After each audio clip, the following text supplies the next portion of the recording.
ಸಚಿವ ಸಂಪುಟ ವಿಸ್ತರಣೆ ಸಂಬಂಧ ಎಐಸಿಸಿ ಅಧ್ಯಕ್ಷರ ಮಲ್ಲಿಕಾರ್ಜುನ ಖರ್ಗೆ ಅವರನ್ನ ಮುಖ್ಯಮಂತ್ರಿ ಡಿಕೆ ಶಿವಕುಮಾರ್ ಭೇಟಿಯಾಗಿದ್ದಾರೆ. ನಿನ್ನೆ ಸದಾಶಿವನಗರ ಖರ್ಗೆ ನಿವಾಸಕ್ಕೆ ತೆರಳಿದ ಡಿಕೆ ಮಾತುಕತೆ ನಡೆಸಿದ್ರು. ಮಳೆಗಾಲದ ಅಧಿವೇಶನದ ಒಳಗೆ ಸಂಪುಟ ವಿಸ್ತರಣೆ ಆಗಬೇಕು. ಈ ಹಿನ್ನೆಲೆ ತುರ್ತಾಗಿ ಸಂಪುಟ ವಿಸ್ತರಣೆಗೆ ಡಿಕೆ ಶಿವಕುಮಾರ್ ಸಿದ್ಧತೆ ನಡೆಸ್ತಾ ಇದ್ದಾರೆ. ಇದೇ 8ಕ್ಕೆ ದೆಹಲಿಗೆ ಸಿಎಂ ಡಿಕೆಶಿ ಹಾಗೂ ಸಿದ್ದರಾಮಯ್ಯ ತೆರಳಲಿದ್ದಾರೆ. ಆಷಾಢಕ್ಕೂ ಮುನ್ನ ಸಂಪುಟ ವಿಸ್ತರಣೆ ಆಗಲಿದೆ ಎನ್ನಲಾಗಿದೆ.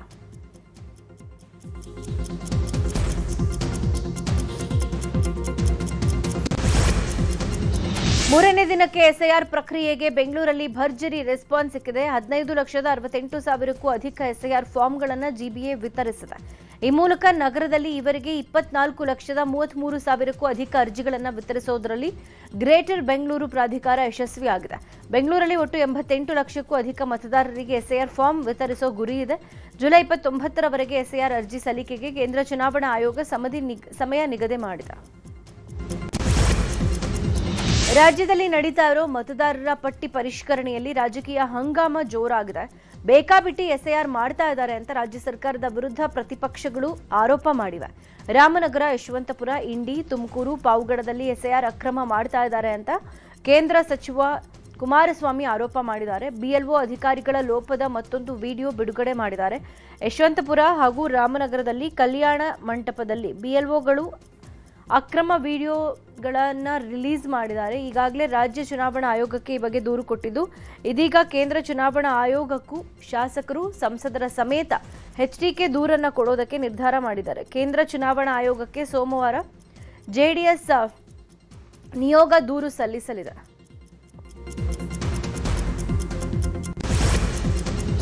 ಬೆಂಗಳೂರಲ್ಲಿ ಎಸ್ಐಆರ್ ಪ್ರಕ್ರಿಯೆ ನಡೀತಾ ಇರುವ ಹಿನ್ನೆಲೆ ಇವತ್ತು ನಡೀಬೇಕಾಗಿದ್ದ ನನ್ನ ಈ ಖಾತಾ ನನ್ನ ಹಕ್ಕು ಅಭಿಯಾನ ರದ್ದಾಗಿದೆ. ಪ್ರತಿ ಶನಿವಾರ ಜಿಬಿಎ ವ್ಯಾಪ್ತಿಯಲ್ಲಿ ಈ ಖಾತಾ ಹಂಚಿಕೆ ಮಾಡೋ ನಿಟ್ಟಿನಲ್ಲಿ ನನ್ನ ಈ ಖಾತಾ ನನ್ನ ಹಕ್ಕು ಅಭಿಯಾನ ನಡೆಸಲಾಗ್ತಾ ಇತ್ತು. ಇದೀಗ ಅಧಿಕಾರಿಗಳು ಹಾಗೂ ಸಿಬ್ಬಂದಿಗಳು ಎಸ್ಐಆರ್ಗೆ ನಿಯೋಜನೆಗೊಂಡ ಹಿನ್ನೆಲೆ ಇವತ್ತು ನಡೀಬೇಕಾಗಿದ್ದ ಅಭಿಯಾನವನ್ನು ರದ್ದು ಮಾಡಿ ಜಿಬಿಎ ಮುಖ್ಯ ಮಹೇಶ್ವರ್ ರಾವ್ ಆದೇಶ ಕೊಟ್ಟಿದ್ದಾರೆ. ಗೃಹಜ್ಯೋತಿ ಫಲಾನುಭವಿಗಳ ಆಯ್ಕೆಯಲ್ಲಿ ಜಾತಿ ಮಾಹಿತಿ ನೀಡೋದು ಕಡ್ಡಾಯ ಅಲ್ಲ. ಜಾತಿ ಪ್ರವರ್ಗ ಮಾಹಿತಿ ನೀಡೋದು ಸಂಪೂರ್ಣ ಐಚ್ಛಿಕ ಅಂತ ಬೆಸ್ಕಾಂ ಸ್ಪಷ್ಟನೆ ಕೊಟ್ಟಿದೆ. ಜಾತಿ ಬಗ್ಗೆ ಮಾಹಿತಿ ಕೊಡದೇ ಇದ್ರೂ ಯೋಜನೆಗೆ ಯಾವುದೇ ತೊಂದರೆ ಆಗೋದಿಲ್ಲ ಅಂತ ಬೆಸ್ಕಾಂ ಹೇಳಿದೆ. ಮತ್ತೊಂದು ಕಡೆ ಗೃಹಜ್ಯೋತಿ ಮಾಹಿತಿ ಸಂಗ್ರಹಕ್ಕೆ ಬೆಸ್ಕಾಂ ಸಹಾಯವಾಣಿಯನ್ನು ಆರಂಭ ಮಾಡಿದೆ. ಪ್ರತಿದಿನ ಬೆಳಗ್ಗೆ 6ರಿಂದ ರಾತ್ರಿ 10 ಗಂಟೆಯವರೆಗೆ ಸೇವೆ ಲಭ್ಯವಾಗಲಿದೆ. ಹುಬ್ಬಳ್ಳಿ ಧಾರವಾಡ ಮಹಾನಗರ ಪಾಲಿಕೆಯ 25ನೇ ಅವಧಿಗೆ ಮೇಯರ್ ಹಾಗೂ ಉಪಮೇಯರ್ ಸ್ಥಾನಗಳಿಗೆ ಇವತ್ತು ಚುನಾವಣೆ ನಡೆಯಲಿದೆ. ಪಾಲಿಕೆಯ ಸಭಾಭವನದಲ್ಲಿ ಚುನಾವಣೆ ಪ್ರಕ್ರಿಯೆ ನಡೆಸಲಾಗ್ತಾ ಇದೆ. ಬೆಳಗ್ಗೆ 9 ಗಂಟೆಯಿಂದ 11 ಗಂಟೆಯ ತನಕ ನಾಮಪತ್ರ ಸಲ್ಲಿಕೆ ಬಳಿಕ ನಾಮಪತ್ರಗಳ ಪರಿಶೀಲನೆ ಮಾಡಲಾಗಿದೆ. ಮೇಯರ್ ಸ್ಥಾನ ಪರಿಶಿಷ್ಟ ಜಾತಿ ಮಹಿಳೆ ಮತ್ತು ಉಪಮೇಯರ್ ಸ್ಥಾನ ಸಾಮಾನ್ಯ ವರ್ಗದ ಮಹಿಳೆಗೆ ಮೀಸಲಾಗಲಿದೆ. 82 ಸದಸ್ಯ ಬಲದ ಪಾಲಿಕೆಯಲ್ಲಿ 39 ಬಿಜೆಪಿ, 33 ಕಾಂಗ್ರೆಸ್, 3 ಎಐಎಂಐಎಂ, 6 ಪಕ್ಷೇತರ ಮತ್ತು 1 ಜೆಡಿಎಸ್ ಸದಸ್ಯರಿದ್ದಾರೆ. ಸದ್ಯ ಪಾಲಿಕೆಯಲ್ಲಿ ಸಂಪೂರ್ಣ ಬಹುಮತ ಹೊಂದಿರುವ ಬಿಜೆಪಿ ಅಧಿಕಾರದಲ್ಲಿದೆ. 2 ಸ್ಥಾನಗಳಿಗೆ ಬಿಜೆಪಿಯಲ್ಲಿ ಪೈಪೋಟಿ ತೀವ್ರಗೊಂಡಿದೆ. ರಾಜ್ಯದಲ್ಲಿ ಕೆಲ ಜಿಲ್ಲೆಗಳಲ್ಲಿ ಇವತ್ತು ಮಳೆಯಾಗಲಿದೆ ಅಂತ ಹವಾಮಾನ ಇಲಾಖೆ ಮಾಹಿತಿ ಕೊಟ್ಟಿದೆ. ಉತ್ತರ ಕನ್ನಡ, ಉಡುಪಿ, ದಕ್ಷಿಣ ಕನ್ನಡ ಜಿಲ್ಲೆಗಳಿಗೆ ಆರೆಂಜ್ ಅಲರ್ಟ್ ಕೊಡಲಾಗಿದೆ. ಇದರ ಜೊತೆಗೆ ಬೆಳಗಾವಿ, ಧಾರವಾಡ, ಶಿವಮೊಗ್ಗ, ಚಿಕ್ಕಮಗಳೂರು, ಹಾಸನ, ಕೊಡಗು ಜಿಲ್ಲೆಗಳಿಗೆ ಯೆಲ್ಲೋ ಅಲರ್ಟ್ ಇದೆ. ಉಳಿದಂತೆ ಬೆಂಗಳೂರು ಸೇರಿದಂತೆ ರಾಜ್ಯದ ಇತರೆ ಜಿಲ್ಲೆಗಳಲ್ಲಿ ಸಾಧಾರಣ ಮಳೆ ಆಗುವ ಸಾಧ್ಯತೆ ಇದೆ. ಮಹಾರಾಷ್ಟ್ರದ ಘಟ್ಟ ಪ್ರದೇಶಗಳಲ್ಲಿ ಕಳೆದ 5 ದಿನಗಳಿಂದ ಮಳೆ ಸುರಿತಾ ಇರುವ ಹಿನ್ನೆಲೆ ಕೃಷ್ಣಾ ನದಿಗೆ ಮತ್ತೆ ಜೀವಕಳೆ ಬಂದಿದೆ. ಬೆಳಗಾವಿ ಜಿಲ್ಲೆಯ ಚಿಕ್ಕೋಡಿ ವಿಭಾಗದ ಜೀವನಾಡಿಯಾಗಿರುವ ಕೃಷ್ಣಾ ನದಿಗೆ ಒಳ ಹರಿವು ಹೆಚ್ಚಾಗಿದೆ. ಕಳೆದ 2 ತಿಂಗಳಿಂದ ಕೃಷ್ಣಾ ನದಿ ಸಂಪೂರ್ಣ ಬತ್ತಿ ಹೋಗಿದೆ. ನದಿ ತೀರದ ಜನ ಕುಡಿಯೋ ನೀರಿಗೆ ಪರದಾಡುವಂತಾಗಿತ್ತು. ಮಹಾರಾಷ್ಟ್ರದಲ್ಲಿ ಭಾರೀ ಪ್ರಮಾಣದಲ್ಲಿ ಸುರಿತಾ ಇರುವ ಮಳೆಯಿಂದ ಸದ್ಯ ಮಹಾರಾಷ್ಟ್ರದಿಂದ ರಾಜ್ಯಕ್ಕೆ ಕೃಷ್ಣಾ ನದಿ ಮೂಲಕ 8,000 ಕ್ಯೂಸೆಕ್ ನೀರು ಹರಿದು ಬರ್ತಾ ಇದ್ದು ರೈತರ ಮುಖದಲ್ಲಿ ಸಂತಸ ಉಂಟು ಮಾಡಿದೆ. ಮೈಸೂರು ಜಿಲ್ಲೆಯಲ್ಲಿ ಈ ಬಾರಿ ಮಳೆ ಅಭಾವದಿಂದ ಬರ ಹಿನ್ನೆಲೆ ರೈತರು ಸಂಕಷ್ಟ ಎದುರಿಸ್ತಾ ಇದ್ದಾರೆ. ಈ ಸಮಯಕ್ಕೆ ಭತ್ತ ನಾಟಿ ಮಾಡಬೇಕಾಗಿತ್ತು. ಆದರೆ ನೀರಿಲ್ಲದ ಕಾರಣ ಕೃಷಿ ಇಲಾಖೆಯ ಸಲಹೆಯಂತೆ ಭತ್ತವನ್ನ ಹಾಕಿಲ್ಲ. ಬೇರೆ ಬೆಳೆ ಬೆಳೆಯೋಕೆ ಸಹ ಬಾರದೆ ರೈತರು ಆರ್ಥಿಕ ಸಂಕಷ್ಟದಲ್ಲಿ ಸಿಲುಕಿದ್ದಾರೆ. ಈ ಹಿನ್ನೆಲೆ ಸರ್ಕಾರ ಸಾಲವನ್ನ ಮನ್ನಾ ಮಾಡಬೇಕು, ಹಾಗೆ ಪರಿಹಾರ ಘೋಷಣೆ ಮಾಡಬೇಕು ಅಂತ ಅನ್ನದಾತರು ಒತ್ತಾಯಿಸುತ್ತಿದ್ದಾರೆ. ಮುಂಗಾರು ಮಳೆ ಕೈಕೊಟ್ಟ ಹಿನ್ನೆಲೆ ಬಾಗಲಕೋಟೆ ಜಿಲ್ಲೆ ರಬಕವಿ ಬನಹಟ್ಟಿ ತಾಲೂಕಿನ ರಾಂಪುರ ಗ್ರಾಮದಲ್ಲಿ ಲಕ್ಕವ್ವ ದೇವಿಯ ಉಡಿ ತುಂಬಿ ಕತ್ತೆಗಳಿಗೆ ಓಟದ ಸ್ಪರ್ಧೆ ನಡೆಸಲಾಯಿತು. ರೈತರು ಸಂಕಷ್ಟದಲ್ಲಿದ್ದಾರೆ, ಉತ್ತಮ ಮಳೆ ಆಗಲಿ ಅಂತ ದೇವಿಗೆ ಉಡಿ ತುಂಬಿ ವಿಶೇಷ ಪೂಜೆ ಸಲ್ಲಿಸಿದ್ರು. ಬಳಿಕ ಗ್ರಾಮದಲ್ಲಿ ಕತ್ತೆಗಳ ಮೆರವಣಿಗೆ ಮಾಡಲಾಯಿತು. ಮೆರವಣಿಗೆಯಲ್ಲಿ ರೈತರು, ಮಹಿಳೆಯರು, ಯುವಕರು ಹಲವಾರು ಸಂಖ್ಯೆಯಲ್ಲಿ ಭಾಗಿಯಾಗಿದ್ದರು. ರಾಜ್ಯದಲ್ಲಿ ಬರಗಾಲದ ಅಧ್ಯಯನ ಮಾಡಿ ವರದಿ ಸಲ್ಲಿಕೆ ಮಾಡೋಕೆ ಸಿಎಂ ಡಿಕೆ ಶಿವಕುಮಾರ್ ಸಚಿವರಿಗೆ ಸೂಚನೆ ಕೊಟ್ಟಿದ್ದಾರೆ. ಈ ಬಗ್ಗೆ ಸಚಿವ ಸತೀಶ್ ಜಾರಕಿಹೊಳಿ ಮಾತಾಡಿದ್ದಾರೆ. ಎಲ್ಲಾ ಜಿಲ್ಲೆಗಳ ಸ್ಥಿತಿಗತಿಯ ವರದಿಯನ್ನ ಸರ್ಕಾರಕ್ಕೆ ನೀಡ್ತೀವಿ. ಬೆಳೆ ಹಾನಿ ಕುರಿತು ಕೂಡ ಸರ್ಕಾರಕ್ಕೆ ಪ್ರತ್ಯೇಕ ವರದಿ ಸಲ್ಲಿಕೆ ಮಾಡ್ತೀವಿ. ವರದಿಗಳ ಆಧಾರದ ಮೇಲೆ ಸರ್ಕಾರ ಅಂತಿಮ ತೀರ್ಮಾನ ಕೈಗೊಳ್ಳುತ್ತೆ. ಕೆರೆಗಳಿಗೆ ನೀರು ತುಂಬಿಸುವ ಯೋಜನೆಯನ್ನ ಗಂಭೀರವಾಗಿ ಪರಿಗಣನೆ ಮಾಡಲಾಗಿದೆ ಅಂತ ಹೇಳಿದ್ರು. ಹಾವೇರಿಯಲ್ಲಿ ಮುಂಗಾರು ಕೈಕೊಟ್ಟ ಹಿನ್ನೆಲೆ ಈಗ ಮೋಡ ಬಿತ್ತನೆಯ ಅಸ್ತ್ರ ಪ್ರಯೋಗಕ್ಕೆ ಸಿದ್ಧತೆ ಮಾಡಿಕೊಳ್ಳಲಾಗಿದೆ. ಶಾಸಕ ಪ್ರಕಾಶ್ ಕೋಳಿವಾಡ ನೇತೃತ್ವದಲ್ಲಿ ಜುಲೈ 7ರಿಂದ ಹಾವೇರಿ ಜಿಲ್ಲೆಯಲ್ಲಿ ಮೋಡ ಬಿತ್ತನೆ ಚಟುವಟಿಕೆ ಆರಂಭ ಆಗಲಿದೆ. ಇದಕ್ಕಾಗಿ ಹುಬ್ಬಳ್ಳಿಯಲ್ಲಿ ಏರ್ ಕ್ರಾಫ್ಟ್ ಸಿದ್ಧಪಡಿಸಲಾಗಿದೆ. ಕೋಳಿವಾಡ ಒಡೆತನದ ಪಿಕೆಕೆ ಸಂಸ್ಥೆಗೆ ಗ್ರೀನ್ ಸಿಗ್ನಲ್ ಕೊಟ್ಟಿದೆ. ಮಂಗಳವಾರದಿಂದ ಮೋಡಗಳ ಸ್ಥಿತಿ ಪರಿಶೀಲಿಸಿ ಕಾರ್ಯಾಚರಣೆ ನಡೆಯಲಿದೆ. ಮಳೆ ಕೊರತೆ ಹಿನ್ನೆಲೆ ರೈತರ ಜೀವನಾಡಿ ಕೆಆರ್ಎಸ್ ಬರಿದಾಗಿದೆ. ಹೀಗಾಗಿ ವಿಪಕ್ಷ ನಾಯಕ ಆರ್ ಅಶೋಕ್ ಇವತ್ತು ಬೆಳಗ್ಗೆ 11:30ಕ್ಕೆ ಮಂಡ್ಯ ಜಿಲ್ಲೆಯ ಶ್ರೀರಂಗಪಟ್ಟಣದ ಕೆಆರ್ಎಸ್ ಜಲಾಶಯಕ್ಕೆ ಭೇಟಿ ಕೊಡಲಿದ್ದು ನೀರಿನ ಸಂಗ್ರಹ ಕುರಿತು ಮಾಹಿತಿ ಕಲೆ ಹಾಕಲಿದ್ದಾರೆ. ಈ ವೇಳೆ ಸ್ಥಳೀಯ ರೈತರ ಸಮಸ್ಯೆಯನ್ನು ಆಲಿಸಲಿದ್ದಾರೆ. ಕೆಪಿಟಿಸಿಎಲ್ ತುರ್ತು ನಿರ್ವಹಣಾ ಕಾಮಗಾರಿ ಹಿನ್ನೆಲೆ ಇವತ್ತು ಬೆಂಗಳೂರಿನ ಹಲವೆಡೆ ವಿದ್ಯುತ್ ವ್ಯತ್ಯಯ ಆಗಲಿದೆ. ಬೆಳಗ್ಗೆ 11ರಿಂದ ಸಂಜೆ 5ರವರೆಗೆ ವಿದ್ಯುತ್ ಪೂರೈಕೆಯಲ್ಲಿ ಸ್ಥಗಿತಗೊಳಿಸಲಾಗಿದೆ. ಚೊಕ್ಕನಹಳ್ಳಿ, ನೂರ್ನಗರ, ಮಾಜಿ ಸೈನಿಕರ ಲೇಔಟ್, ಪೊಲೀಸ್ ಕ್ವಾರ್ಟರ್ಸ್ ಸೇರಿದಂತೆ ಸುತ್ತಮುತ್ತಲಿನ ಪ್ರದೇಶಗಳಲ್ಲಿ ಕರೆಂಟ್ ಕಟ್ ಆಗಿರುತ್ತೆ. ರೇಣುಕಾಸ್ವಾಮಿ ಕೊಲೆ ಪ್ರಕರಣದ ಆರೋಪಿ ದರ್ಶನ್ಗೆ ಸುಪ್ರೀಂ ಕೋರ್ಟ್ನಲ್ಲಿ ಮತ್ತೆ ಹಿನ್ನಡೆಯಾಗಿದೆ. ಈ 1 ವರ್ಷದವರೆಗೂ ಜಾಮೀನು ಅರ್ಜಿ ಹಾಕುವ ಹಂಗಿಲ್ಲ ಅಂತ ಆದೇಶ ಮರುಪರಿಶೀಲನೆ ಕೋರಿ ದರ್ಶನ್ ಪರ ವಕೀಲರು ಅರ್ಜಿ ಸಲ್ಲಿಸಿದ್ರು. ಆದರೆ ಪರಿಶೀಲನಾ ಹಂತದಲ್ಲೇ ದರ್ಶನ್ ಅರ್ಜಿ ವಜಾಗೊಂಡಿದೆ. ನ್ಯಾಯಮೂರ್ತಿಗಳ ಪೀಠಕ್ಕೆ ಹೋಗೋ ಮುನ್ನವೇ ರಿಜಿಸ್ಟ್ರಾರೇ ಅರ್ಜಿಯನ್ನ ವಜಾಗೊಳಿಸಿದ್ದಾರೆ. ಬೆಂಗಳೂರಲ್ಲಿ ರೌಡಿಗಳಿಗೆ ಸಿಸಿಬಿ ಪೊಲೀಸರು ಮಧ್ಯರಾತ್ರಿ ಶಾಕ್ ಕೊಟ್ಟಿದ್ದಾರೆ. ನಗರದ ಪೂರ್ವ ಭಾಗದಲ್ಲಿ ರೌಡಿ ಶೀಟರ್ಗಳ ಮನೆಗಳ ಮೇಲೆ ದಿಢೀರ್ ದಾಳಿ ನಡೆಸಿ ಪರಿಶೀಲನೆ ನಡೆಸಿದ್ದಾರೆ. ಸಿಸಿಬಿ ಡಿಸಿಪಿ ಶ್ರೀ ಹರಿಬಾಬು ನೇತೃತ್ವದಲ್ಲಿ 30ಕ್ಕೂ ಹೆಚ್ಚು ರೌಡಿ ಶೀಟರ್ಗಳ ಮನೆಗಳನ್ನು ಪರಿಶೀಲಿಸಲಾಗಿದೆ. ಇದೇ ವೇಳೆ ಇಂದಿರಾನಗರದ ರೌಡಿ ಶೀಟರ್ ಪ್ರಭಾಕರ್ ಎಂಬಾತನ ಮನೆಯಲ್ಲಿ ಮಾರಕಾಸ್ತ್ರಗಳು ಪತ್ತೆಯಾಗಿದ್ದು ಪೊಲೀಸರು ವಶಕ್ಕೆ ಪಡೆದಿದ್ದಾರೆ. ಬೆಂಗಳೂರಿನ ಬ್ಯಾಟರಾಯನಪುರ ಪೊಲೀಸರು ಭರ್ಜರಿ ಕಾರ್ಯಾಚರಣೆ ನಡೆಸಿದ್ದಾರೆ. ಬಸ್ ನಿಲ್ದಾಣದ ಬಳಿ ಡ್ರಗ್ ಮಾರಾಟ ಮಾಡ್ತಾ ಇದ್ದ ಆರೋಪಿಯನ್ನ ಬಂಧಿಸಿದ್ದಾರೆ. ಬ್ಯಾಟರಾಯನಪುರ ಬಸ್ ನಿಲ್ದಾಣದ ಬಳಿ ಅನುಮಾನಾಸ್ಪದವಾಗಿ ಅಕ್ಬರ್ ಶರೀಫ್ ಓಡಾಡ್ತಾ ಇದ್ದ. ಠಾಣೆಗೆ ಕರೆದೊಯ್ದು ವಿಚಾರಣೆ ನಡೆಸಿದಾಗ ಈತ ಒಬ್ಬ ಪೆಡ್ಲರ್ ಅನ್ನೋದು ತಿಳಿದು ಬಂದಿದೆ. ಆತನ ಮನೆಯಲ್ಲಿ 600ರಿಂದ 700 ಗ್ರಾಂ ಗಾಂಜಾ ವಶಕ್ಕೆ ಪಡೆಯಲಾಗಿದೆ.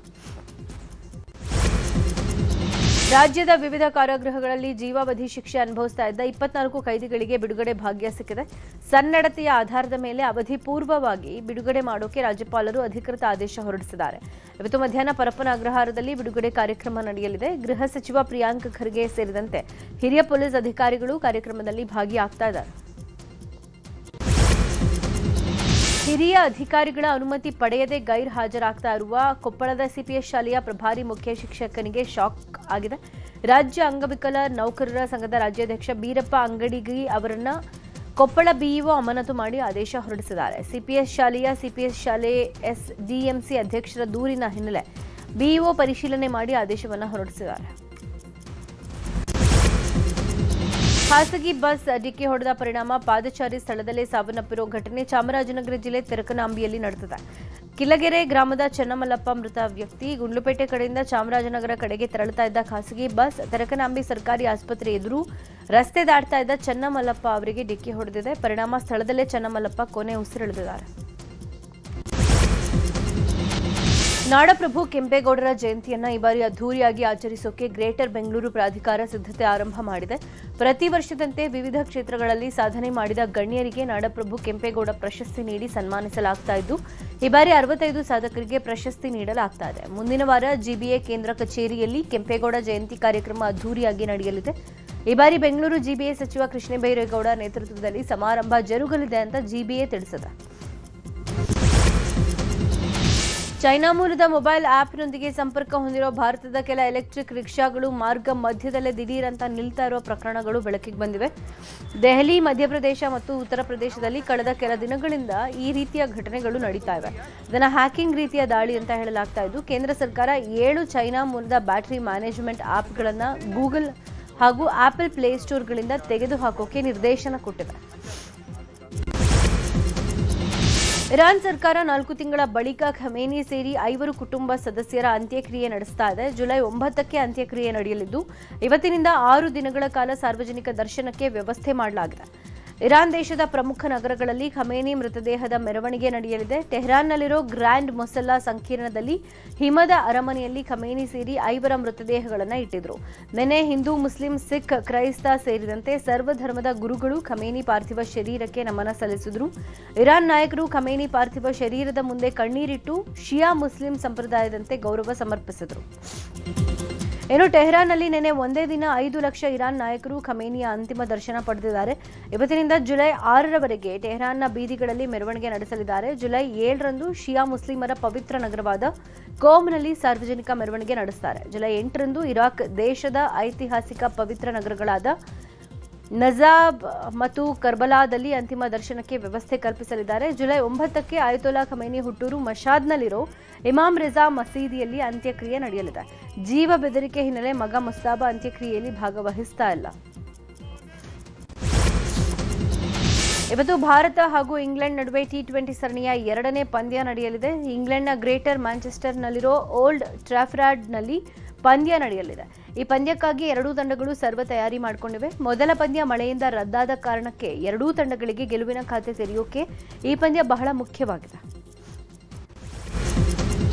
ಹುಬ್ಬಳ್ಳಿಯಲ್ಲಿ ನಡೆದ ಮಹಾರಾಜ T20 ಟೂರ್ನಮೆಂಟ್ನಲ್ಲಿ ಗುಲ್ಬರ್ಗಾ ಮೈಸ್ಟಿಕ್ಸ್ ವಿರುದ್ಧ ಮೈಸೂರು ವಾರಿಯರ್ಸ್ ಭರ್ಜರಿ ಗೆಲುವು ದಾಖಲಿಸಿದೆ. 20 ಓವರ್ಗಳಲ್ಲಿ ಗುಲ್ಬರ್ಗಾ 7 ವಿಕೆಟ್ ಕಳ್ಕೊಂಡು 196 ರನ್ ಗಳಿಸಿತ್ತು. ಗುರಿ ಬೆನ್ನತ್ತಿದ ಮೈಸೂರು 19.3 ಓವರ್ಗಳಲ್ಲಿ ಗೆಲುವಿನ ದಡ ಮುಟ್ಟಿದೆ. ಈ ಮೂಲಕ ಅಂಕಪಟ್ಟಿಯಲ್ಲಿ ಮೈಸೂರು ವಾರಿಯರ್ಸ್ 4ನೇ ಸ್ಥಾನಕ್ಕೇರಿದೆ. ಬಾಲಿವುಡ್ ನಟ ಆಮಿರ್ ಖಾನ್ 3ನೇ ಮದುವೆಗೆ ಸಜ್ಜಾಗಿದ್ದಾರೆ. ನಾಳೆ ಆಮಿರ್ ಖಾನ್ ಅವರ ಮನೆಯಲ್ಲೇ ಬಹುದಿನಗಳ ಸಂಗಾತಿ ಗೌರಿ ಅವರ ಜೊತೆ ಮದುವೆ ಆಗ್ತಾ ಇದ್ದಾರೆ. ಈ ಶುಭ ಸಂದರ್ಭಕ್ಕೆ ಆಮಿರ್ ಖಾನ್ ಹಾಗೂ ಗೌರಿ ಸ್ಪ್ರಾತ್ ಅವರ ಆತ್ಮೀಯ ಬಳಗ ಮಾತ್ರ ಹಾಜರಾಗಿರುತ್ತೆ. ಸಮಂತಾ ನಟನೆಯ ಮಾ ಇಂಟಿ ಬಂಗಾರಂ ಸಿನಿಮಾ ಬಾಕ್ಸ್ ಆಫೀಸ್ ಚಿಂದಿ ಉಡಾಯಿಸ್ತಾ ಇದೆ. 100 ಕೋಟಿ ಕ್ಲಬ್ನತ್ತ ಹೆಜ್ಜೆ ಇಟ್ಟಿದೆ. ಇದೀಗ ಈ ಸಿನಿಮಾವನ್ನ ಸಮಂತಾ ಅವರ ಮಾಜಿ ಪತಿ ನಾಗ ಚೈತನ್ಯ ಸೋದರ್ ಅಖಿಲ್ ಕೊಂಡಾಡಿದ್ದಾರೆ. ಇದೊಂದು ವಿಶಿಷ್ಟ ಅನುಭವ ನೀಡೋ ಸಿನಿಮಾ ಅಂತ ಬರ್ಕೊಂಡಿದ್ದಾರೆ. ಸಮಂತಾ ಅವರ ಪಾತ್ರ ಕೊಂಡಾಡಿರೋ ಅಖಿಲ್ ಚಿತ್ರತಂಡಕ್ಕೆ ಶುಭ ಕೋರಿದ್ದಾರೆ.